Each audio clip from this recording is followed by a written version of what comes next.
Okay, today I'm going over the principles of miracles found at the beginning of chapter 1, numbers 37, 38, and 39. 37 says, "A miracle is a correction introduced into false thinking by me. It acts as a catalyst, breaking up erroneous perception and reorganizing it properly.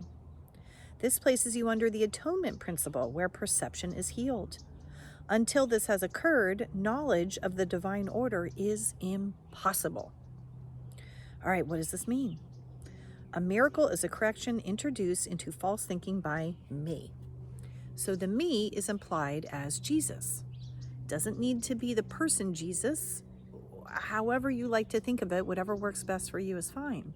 But it can also just be Christ consciousness. We are all one.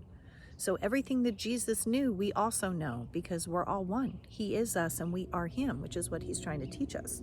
So by tapping into that truth within ourselves, that Christ consciousness within ourselves, it's teaching us to correct the false thinking that we've had, to correct the false thinking of believing that we are an ego, because we're not. We are spirit. So that is the miracle, knowing the truth, knowing who we really are.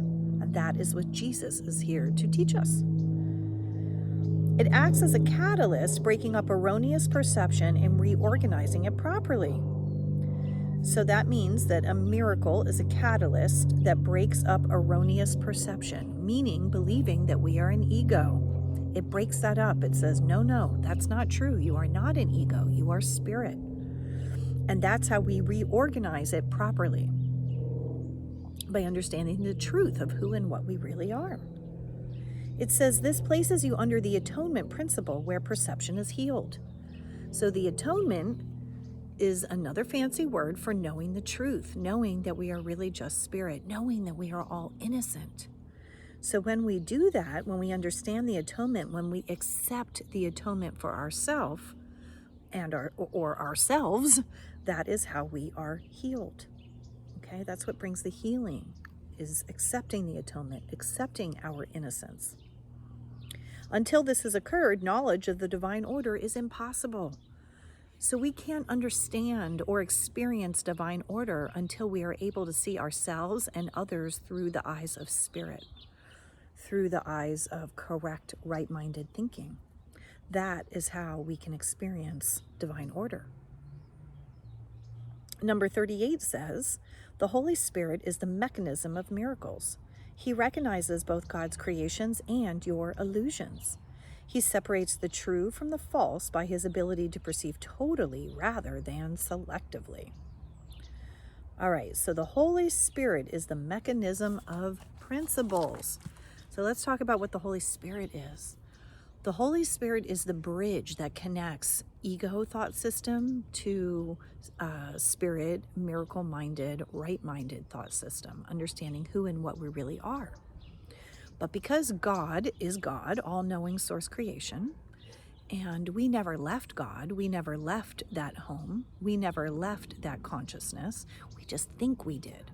That's how we end up experiencing this illusory world, is because we think that we're an ego. We think that we left it. We think we destroyed heaven and our, you can call it father, parent, creator. We think we destroyed all of that. That's where the fear comes from. That's how ego was born. That's how we projected this illusion out, as a place to run and hide from our fear that we destroyed all of that.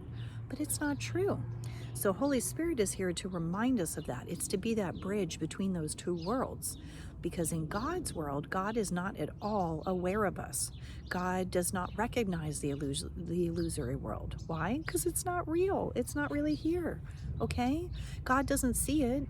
God's source creation doesn't recognize it. God's source creation isn't going to save us from it because it doesn't really exist. It's not real. So God only knows reality, which is an eternal extension of love. That's all that God knows. So in our dream world, where we feel trapped and we forgot our awareness of God in heaven, of where we originally came from and who and what we really are, since we think we're trapped in this illusory dream world, we need a little helper to help remind us about the real world. That's what the Holy Spirit is. It's that bridge, because it knows both worlds. God doesn't know both worlds. God only knows God's world, which is extension of love, of bliss, forever. But we need Holy Spirit who knows God's world and our ego world, so that it can gently whisper to us all the time the truth. See, the ego speaks loudest and speaks first. So that's how we end up getting tricked and trapped into it all the time, because if we don't quiet our minds and we don't listen to Holy Spirit who's telling us the real truth, we get tricked by that loud voice of the ego about that from the fear that the ego puts into us. We get tricked by it because now suddenly we're in survival mode. So the Holy Spirit is there to help bridge the gap between our illusory world and the real world, the God source creation heaven where we really reside. So that's who Holy Spirit is. It's the voice for God. It is the voice that connects us to our home.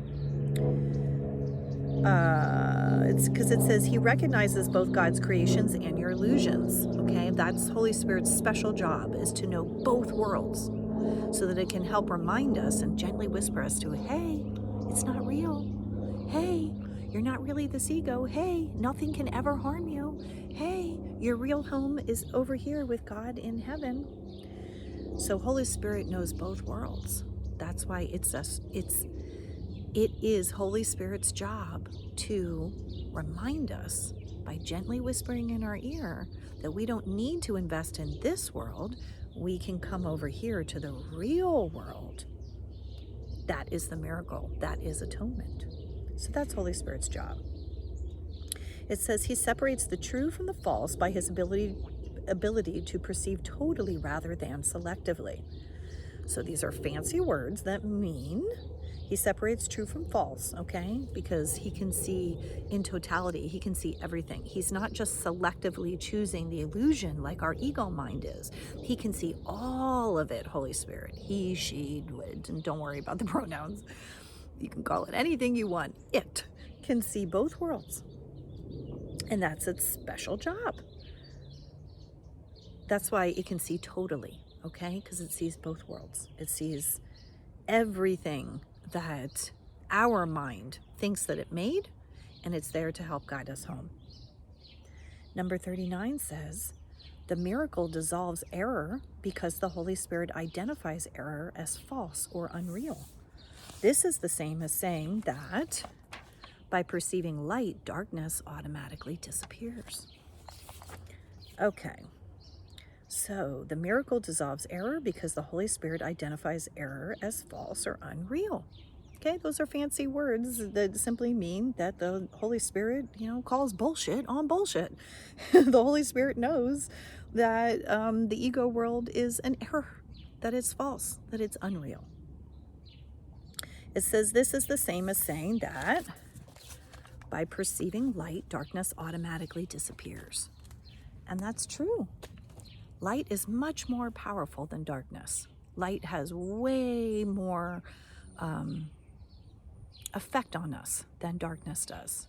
But when we get lost in the darkness and we forget about the light, that is when we can forget that light even exists and that we have a way out of the darkness.